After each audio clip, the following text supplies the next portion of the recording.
just home CG reaction. Yeah, I just watched a casual geographic video about cats. That was so cute. Yeah. So naturally, we're going to talk about North Korea now. And they apparently realized that there's a real problem of immigration in West, so they decided to help out.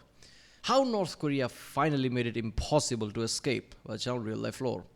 Yeah, I think there was it a Real Life Lore video? I don't remember that exactly, but I'm pretty sure I saw a video about how, there were a lot of, I'm pretty sure it was a Real Life Lore video where there was this whole system where people developed to escape North Korea.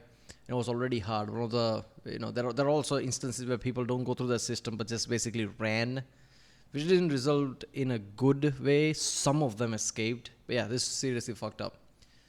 So I've never heard of this news. Apparently, whenever there's North Korea involved, there's usually some breaking news type of thing. I don't know how I missed this one, or I guess Real Life Lore is just ahead of it, and they will realize, there will be breaking news everywhere somewhat. I don't know. But yeah, this is going to be interesting, I guess. I don't know how they're going to stop. Like, okay, how North Korean government going to stop things, right? I mean, it's going to have, it's really impossible to cover all the grounds. So how did they make it impossible? I mean, I guess they would have found out the system people used to, I guess, run away and would have closed it, but that hardly makes it final. People develop another thing. I don't know. That's what it.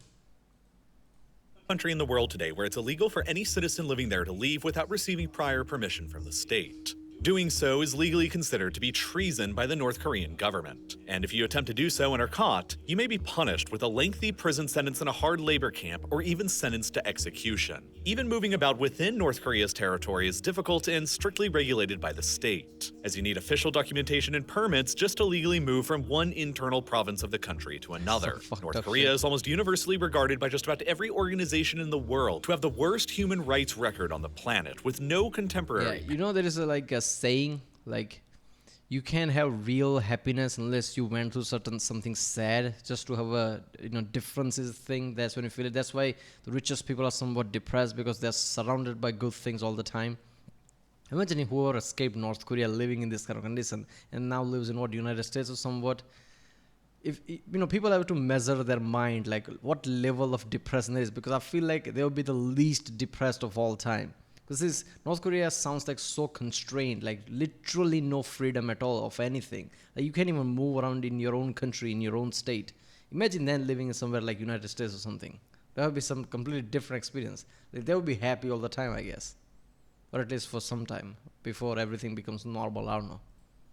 Parallel. All men in the country are forced into serving a minimum of 10 years in the North Korean army. Free speech is non-existent, and the only media providers are all owned by the state. As recently as 2017, Amnesty International estimated there were around 200,000 political prisoners being held in camps all across the country, who are often subjected to slave labor, torture, and summary executions. Not to even mention all of the other prisoners in the country for non-political related crimes. One can be sentenced to a life in prison in North Korea for merely being related to someone who actually committed a crime, such as an infamous case that only recently came to light by way of the US State Department of a 2-year-old child who was sentenced to life in prison back in 2009 after his parents were caught by the authorities with a Bible in their possession, a piece of foreign contraband that had been illegally smuggled into the country. All foreign media and content from the outside world has been strictly outlawed within North Korea for decades, with various penalties being dealt out to anyone caught smuggling such content in, distributing it, or consuming it, up to and including life in prison and death. North Korea is one of only 4 countries. Okay, what? How do you? I don't even understand. Like, I get it, being a dictator, having all these fucking rules, but what kind of a moron you have to be to not realize that 2-year-olds don't know shit? What kind of justification would anyone have to put a 2-year-old for life in jail? They don't have free will. They don't understand anything. 2 years old? Come on, man. If somebody was in teen year, I guess, I would still understand. Like, they would just like, okay, the teenagers at least understand something or whatever. Even that is bullshit. Most teen are stupid. Even the adult one, 19 or 20-year-old. I don't know. A 2-year-old, like, that is so horrendous, man. I don't know. It's like, every time you hear of North Korean news and it's all evil-like, and then you hear also something like this, and you're like, okay, I guess it all makes sense. It is an evil state all around. This is fucked up. How do you jail a 2-year-old for life? How does that even make sense to anyone?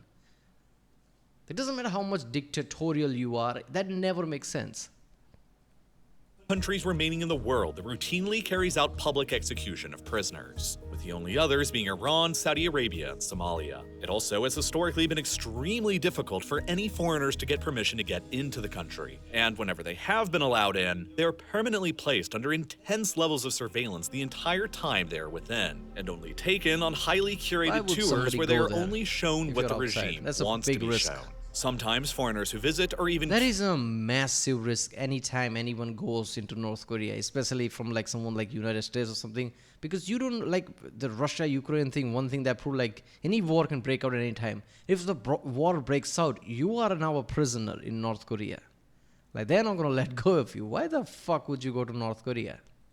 Killed when they run astray of any number of the regime's arbitrary laws, like Otto Warmbier, yeah, that was an American man like, who was visiting North Korea as a tourist back in 2016, who was arrested after allegedly attempting to steal a propaganda poster from the wall of his hotel, a crime for which he was later sentenced to 15 years of hard labor in a prison camp. He was returned to the United States a little over a year later in a vegetative state with little explanation, and died only days later. As a result of all of this, North Korea has long been regarded as the most isolated and secretive country that exists in the contemporary... First of all, how the fuck North Korea can take a US citizen, sentence him to whatever, put him in a vegetative state and give back to United States where basically he died. They killed him, basically. And United States do nothing. Like, you are literally the biggest power of the world. You just prove like you ain't gonna do shit. Like he was a guest there. Let's just say a traveler there. He was a proper U.S. citizen. So what kind of message does that send? Like, U.S. is not gonna protect their own people regardless of what, and U.S. is afraid of North Korea because they might throw a nuclear bomb at them. So even when some shit like this happen, because I don't know how isn't this like a global, I guess, political tragedy, right? People panic all the time if a foreigner dies somewhere because that's automatically like, the country's fault or whatever. And this is not just some countries, United States, literally the biggest power of the world. How was there no, repercussions or anything? If nothing else, you think the United States would ban everyone from visiting North Korea from there on? Like, did that even happen? Contemporary world, and the most difficult country to get anything or anyone into or out from. Escaping out of the country or smuggling illicit material into the country has always been difficult for a wide variety of reasons, but it all starts with North Korea's rather unique geography. For many decades, the Kim dynasty in the country have worked tirelessly to essentially transform North Korea into a de facto island, completely separated and removed from the rest of the outside world. To their east and their west, this was already granted by geography in the form of the Sea of Japan and the Yellow Sea. Escaping out of the country across either of these seas is incredibly challenging because boats are very hard to come by within the country, and the North Korean Navy maintains routine patrols all along the coasts, especially near to North Korea's southernmost territories next door to South Korea. South Korea itself, obviously, is the #1 location the North Korean defectors attempt their escapes to, mostly because not only is South Korea a vastly wealthier and more developed country, but the South Korean government also officially considers that all of the native Koreans of the entire Korean peninsula are her own citizens, including all of North Korea's 25 million residents. Any North Korean who can make their way into South Korea is automatically considered a South Korean citizen, and that alone provides an enormous incentive to leave. Of all the that is one of the reasons behind the conflict between North Korea and South Korea. Both claim to be the South Korea, right? It's like the situation between China and Taiwan. Taiwan says its own country, now it has a government and everything, and people obviously people don't claim it. Like, I guess people need China more, so United States and people like that won't just come out and say Taiwan is its own country. But it's something like that. It's in the air, right? So North Korea and South Korea is something like that. They're not completely full-fledged country in that way because they both claim to be full Korea. So if North Korean goes to South Korean, they were Korean to begin with, so they will automatically have citizenship. Korean defectors who've successfully made it out of the country since the 1990s, 34,000 of them have found their way down to South Korea, compared to only around 1,000 in Europe and only around 200 in the United States. But getting to South Korea directly has almost always been impossible because of the existence of the Demilitarized Zone, or DMZ, that runs across the entire length of the southern border from coast to coast. Contrary to how its name appears, this is the most heavily militarized border anywhere in the world, through which hardly anything at all is ever allowed to pass. There are tens of thousands of troops on— Yeah, I guess this is the demilitarized zone. That's why it's called DMZ, because one side of soldiers going to be there, one side of soldiers going to be the middle part, these houses or whatever where they visit and everything, probably going to be there. There's no going to be standing there. This line here, this gap, is the demilitarized zone. There's no, so basically there's a certain gap, like no man's land type of gap, where nobody goes, basically no military goes. That's why it's DMZ.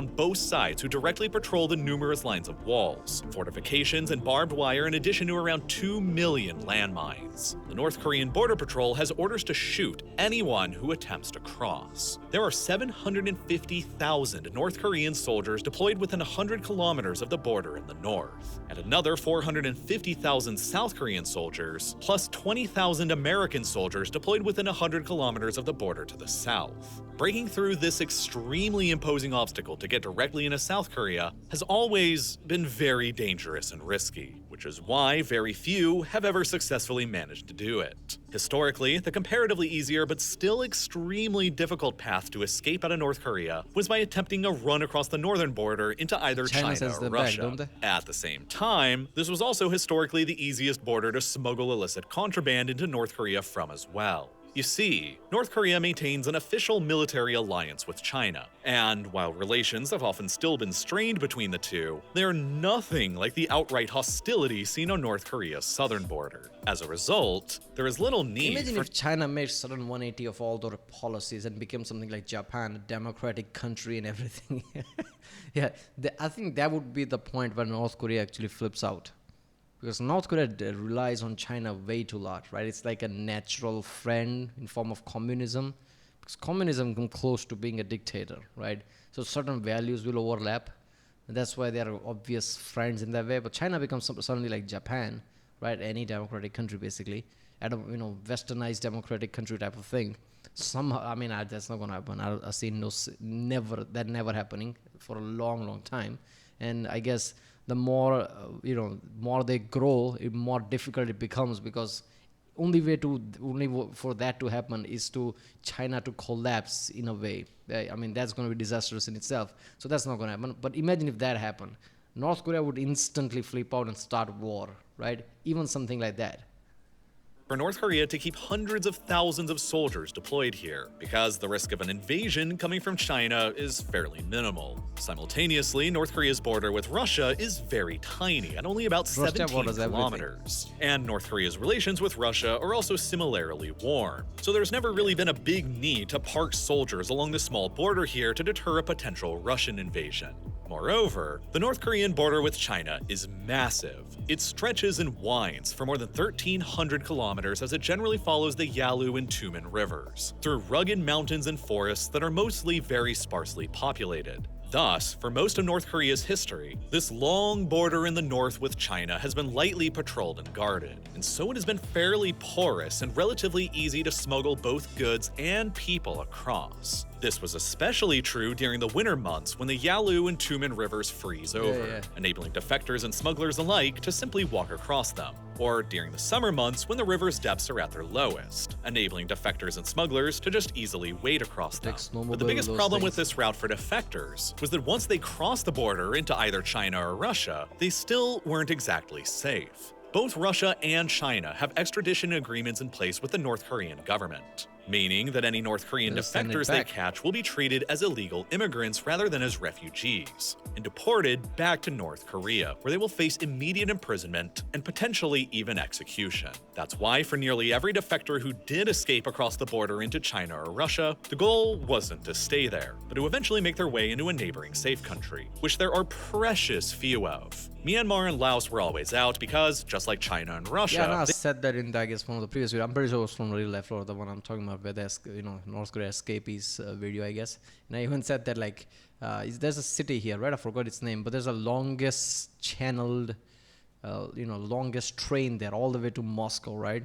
I'm guessing they'll be, stopping and checking along the way. But if they don't, it's like an expressway type of thing from there to all the way to Moscow. Yeah, I would just escape to Russia, sit on a train somehow, find a way, and go to all the way to Moscow. Moscow is still Russia, but I highly doubt anybody would suspect you of being a North Korean at all the way to fucking Moscow. So once you're there, I guess nobody's going to suspect you anything. You can just walk away or find a way to escape from there. That would be because China is like a problematic thing. Because you have to cut through China if you want to go anywhere, like any South Asian country, Myanmar, India, whatever. So that's not going to happen. And most of the major China is here. So you're going to have to go through all of that, which is like a problematic. So if you're going to escape to north, best thing is to go to Russia, take that train somehow.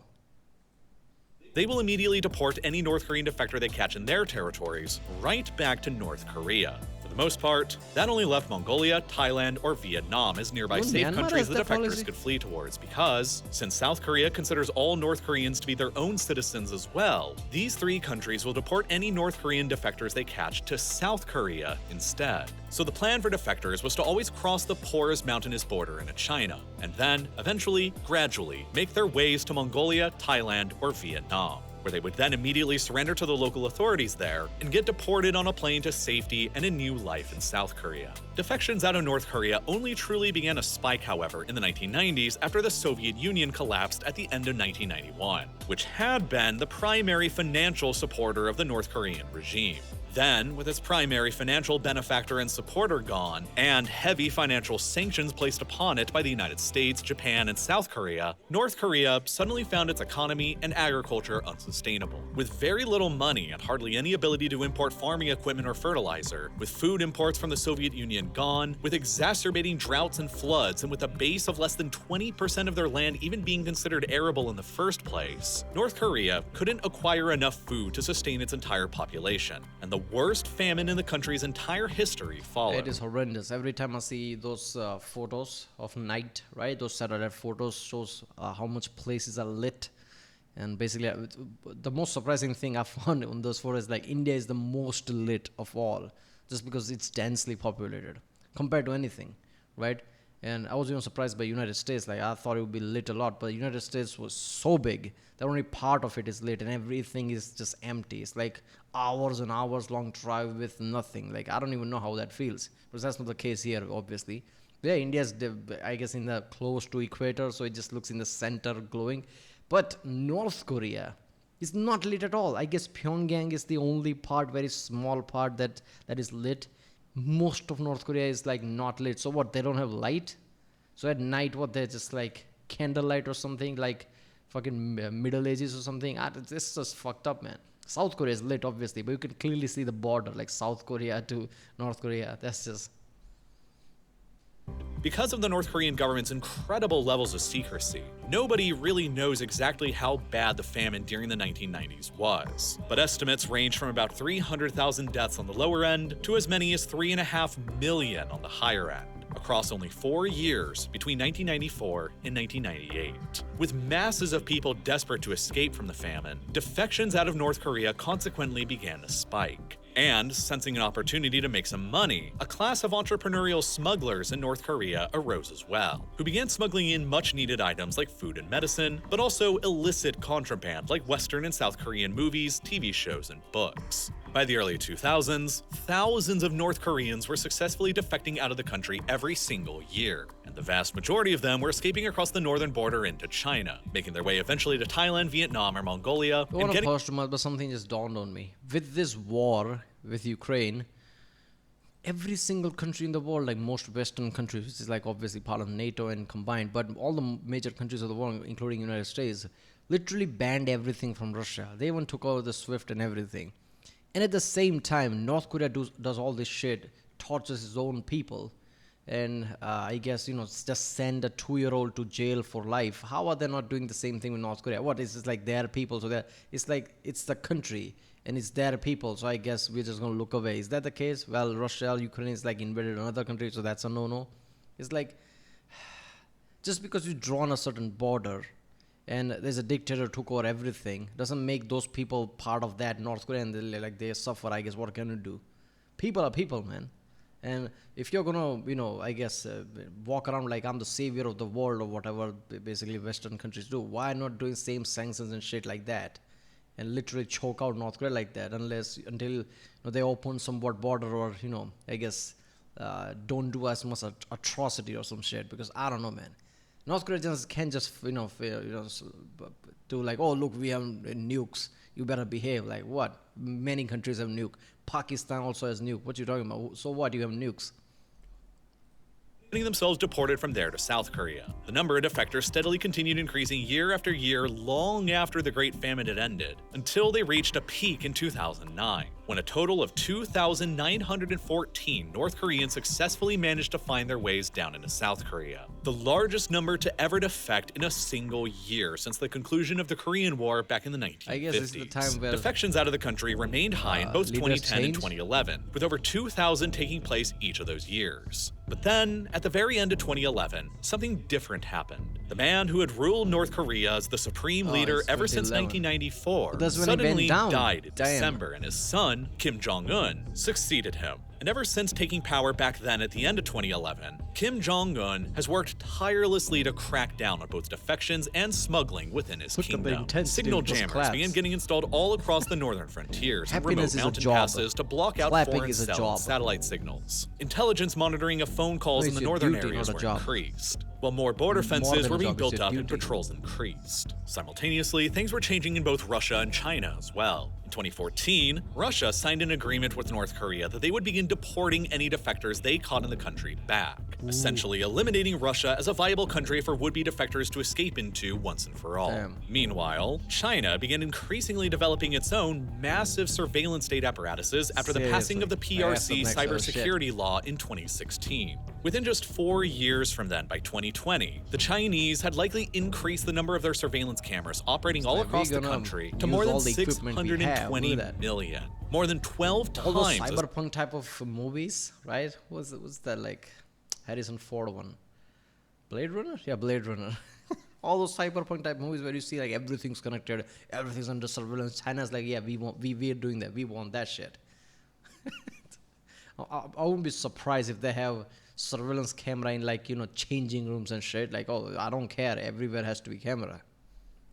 As many surveillance cameras operating across the United States, combined with increasingly rigorous monitoring of internet and cell services, since China has always treated all North Korean defectors as illegal immigrants. These sweeping changes to surveillance in China made it far easier for the Chinese authorities to detect them in the country, while they were trying to make it across to the safer countries. Mongolia's like, yeah, we'll allow it. Come here, we don't care.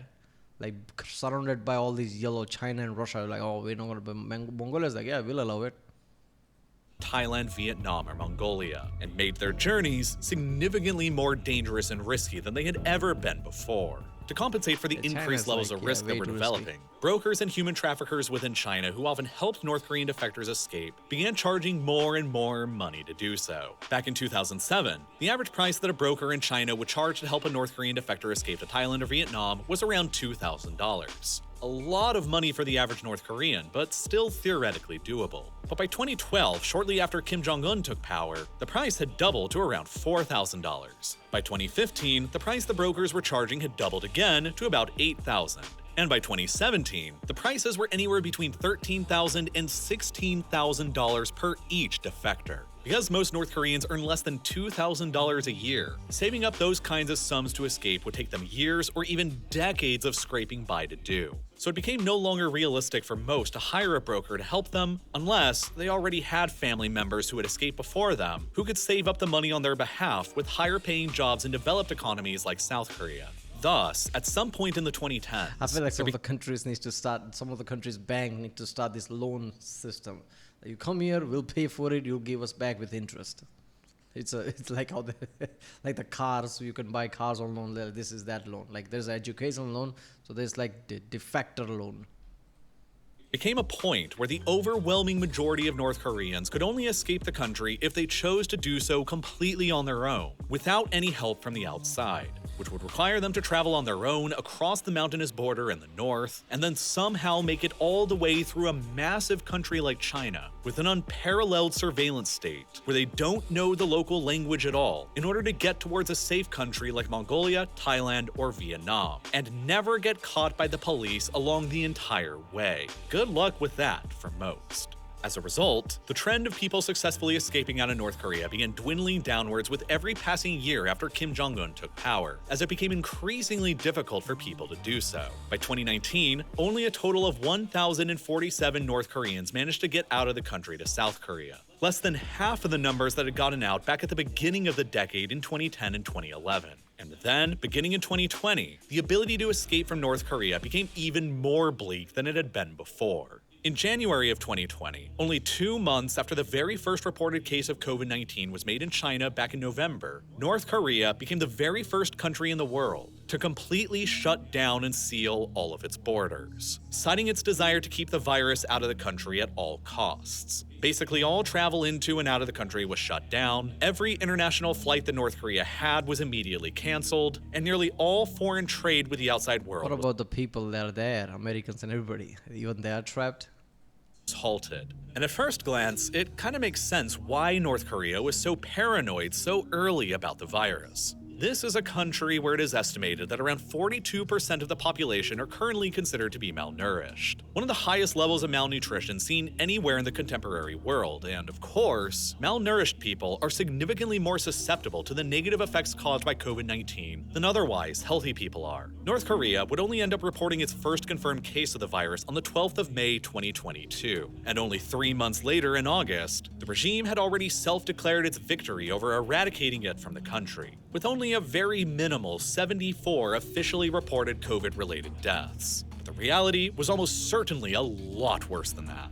Anonymous inside doctors and sources reporting to the BBC this year claimed that about 1 in 550 people in Pyongyang actually died from COVID during that outbreak in 2022. If that source is accurate, which honestly, who knows, and if you extrapolated it out to the rest of the country, it would suggest a potential COVID-19 related death toll in North Korea of around 45,000. Orders of magnitude worse than the officially reported number of only 74, though I suggest that that should be heavily treated with a grain of salt. But regardless, the North Korean regime was almost certainly genuinely worried about COVID-19 getting into the country. But they also have clearly capitalized on the pandemic as an excuse to finally finish locking down North Korean society and fully isolating it from the rest of the outside world. In August of 2020, the regime established so-called buffer zones on their northern borders with China and Russia, while firm orders were given out to North Korean soldiers patrolling the borders to unconditionally shoot anybody on sight attempting to either enter or leave without permission. A shoot-to-kill order that evidently continues to remain in force more than 3 years later now today. Moreover, the North Korean regime seized on the excuse of protecting the country from COVID-19 to construct a series of vast new fortifications all across the borders with China and Russia. Satellite imagery has revealed hundreds of kilometers worth of newly constructed walls, fences, barbed wire, and guard posts being constructed all along North Korea's northern border since the pandemic began, all of which have seemingly sealed off nearly all of the historical mountain passes and routes the defectors and smugglers alike have taken into and out of the country for decades. The once porous northern border has since become mostly solid, and hardly anything or anyone is crossing it at all now. But building out these vast new fortifications in the north with strict shoot-to-kill orders is not the only way that the regime has been making it increasingly impossible for any of its 25 million remaining subjects to escape. Much harsher restrictions have also been put into place on domestic travel within the country, meaning the North Koreans need proper authorization and paperwork simply to travel from province to province. And if you get caught without them, it's straight to one of the countries. This is gonna escalate to don't even leave your house without if needed, right? Like you need a pass to even leave your house. You go into job, then show the pass that you work there. Otherwise, you can't even leave your house, right? It's gonna become like fucking Cold War level shit, right? Germany level shit. It's just like, Oh God. And nobody can even live here. Everything's like restricted. Like, armies like martial law 24/7. Yeah. Country's many prison camps. In December of 2020, the North Korean regime passed a new law called the Reactionary Ideology and Culture Rejection Act, which heavily criminalizes receiving any information or object from the outside world and bans anyone from possessing a non-government sanctioned cell phone. Under this new law, smuggling and distributing foreign videos or books into the country can be punished by a public execution.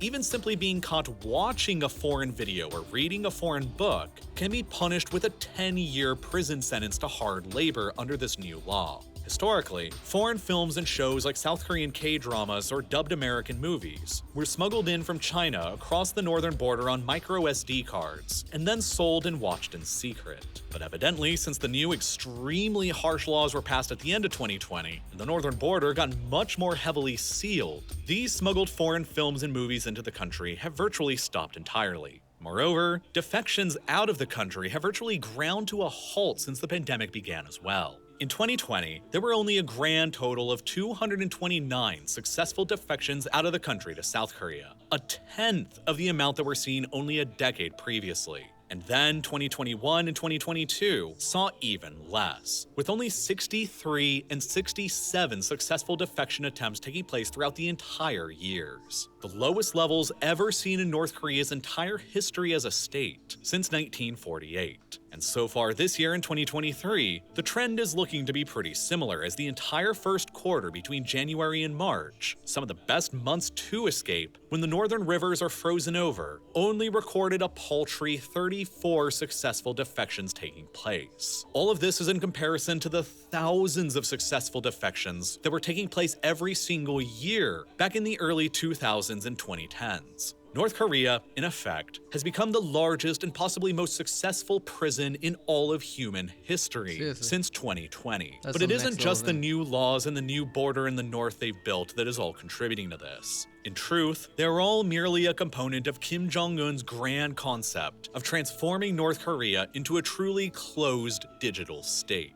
wherein the digital realm, as well as the physical realm within North Korea, are each completely isolated and separated from the rest of the world. This has been a long-time project of the North Korean state in the making.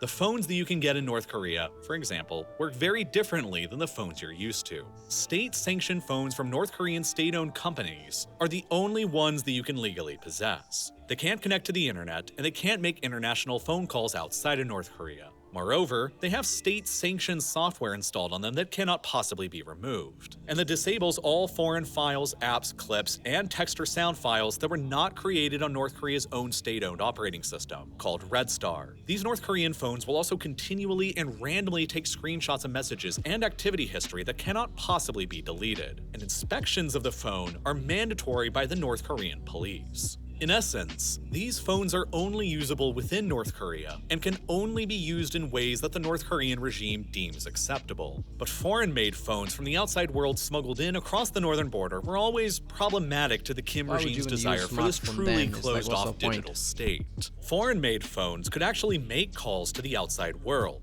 and they could contain outside foreign-made files like videos, texts, and sound. They were big business for a few entrepreneurial smugglers, because using a foreign-made phone might be the only way that a family within North Korea could contact a relative of theirs who had attempted an escape previously. It might be the only way to have ever known if your relative was still alive or dead. Many North Korean families would thus save up enormous amounts of money to meet these smugglers for the chance at a phone call to the outside or a chance to view or read something from the outside. But no longer. By slamming shut the border and increasing the harshness of its laws, the North Korean regime has probably destroyed this smuggling process that was undermining its closed digital state ambition once and for all. And as the risks for getting defectors out have increased, so have the prices that the brokers are charging to try and help. As of 2021, The average price the Chinese brokers were apparently charging had increased more than $21,000 per defector, a full 10 times increase in the price from as recently as only 2007. And after North Korea became extremely sealed off from the outside world in 2020, the regime also began refusing all of the North Korean defectors from being returned who had been caught across the border in China, officially citing fears that they might bring the COVID-19 virus back into the country with them. There may currently be as many as 1,000 North Korean defectors being held in prisons within China near to the border, waiting to be sent back to the Kim regime when they finally accept them, where they will almost all certainly be sent to prisons and or be executed. But there is no certainty right now as to how much longer North Korea will remain even more isolated than it had ever been before. It could all be the new normal state of affairs for the elusive regime, and those 1,000 defectors sitting in China may be trapped in a limbo for a very long time. And the 25 million people remaining within North Korea may as well from now on be basically stuck within a completely separate universe. The black hole on the world map that North Korea has become since 2020 has made it effectively impossible for nearly anyone within to get out, or for anything from outside to get in. Aided by North Korea's own unique geography and the Kim regime's own ruthless application of laws, fortifications, and new digital technology, everything from the outside world is now thoroughly blocked within North Korea, as it has never been before. But it is also far from the only country that is placing restrictions on foreign media. American websites like Google, YouTube, Facebook, Instagram, Wikipedia, Reddit, and dozens of others have been blocked in China for years. But now, popular Chinese websites and apps like TikTok are beginning to be similarly blocked in the United States. Just last month, in May of 2023, Montana became the first U.S. state to pass legislation banning TikTok everywhere on all personal devices for everyone within the state. That is a surprise, right? TikTok is literally the biggest social media thing out there. Even the celebrities are all over it. And United States actually gets intelligence that China is actually using that to spy. And yet that's popular even with celebrities. Like, that's surprising. India already blocked it long ago. India realized, Indian government did a lot of like agencies like RAW and everywhere just literally checked it and realized that there are real spyware issues here, security issues. They literally banned it immediately.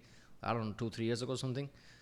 And US found out the same thing as well, and they are not blocking it like only Montana, everywhere else. And even celebrities who would stay away from any controversial issues, they're still using it. And it's like, okay. But yeah, that's like really fucked up. But TikTok is literally like the most famous thing out there, right? Everybody's like everywhere, everyone is like on TikTok, like A ban set to take effect in January of 2024 next year that'll block access to TikTok for all of the state's 1.1 million residents. Additional U.S. states could end up following Montana's decision, and there are many representatives and senators in the federal government who would like to see TikTok banned outright nationwide. The internet should be exactly the same no matter where you are, but that's simply not the case, even if you're living in a place like the United States, Europe, Canada, or Australia. Pretty much everywhere, there are an increasing number of censorship firewalls, legislation like in Montana limiting where you can access what, and different versions of websites with different prices depending on the country or state you're in. This is most apparent when it comes to booking flights, hotels, and holidays. Companies will use cookies to adapt their services offered to you, like increasing the prices for things when you return to their website in the hope that you'll impulsively make a purchase out of fear of the price rising once again. Sometimes, airlines and hotels will offer cheaper ticket prices to people in their home countries, while alternatively, they may also spike prices if interest from the same country suddenly increases all at once, like during specific holidays in the United States or UK that aren't holiday. basically go to original video page link and support this channel by going nordvpn.com/RealLifeLore. Yeah.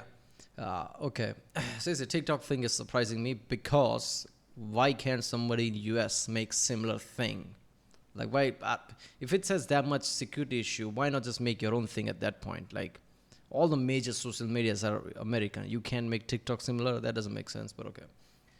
All right. So about North Korea, that is really surprising. Like how they're going all hard, trying to keep everyone actually literally making this time North Korea a big ass prison. And like I said, it won't be that hard. That they might just create some kind of curfew and even martial law all around, or partial martial law, where you can basically go out, but you have to have permission or some shit like that. That is just fucked up. Alright, well, that was how North Korea finally made it impossible to escape by the channel Real Life Lore. If you like my reaction, don't forget to subscribe, and I'll see you next time.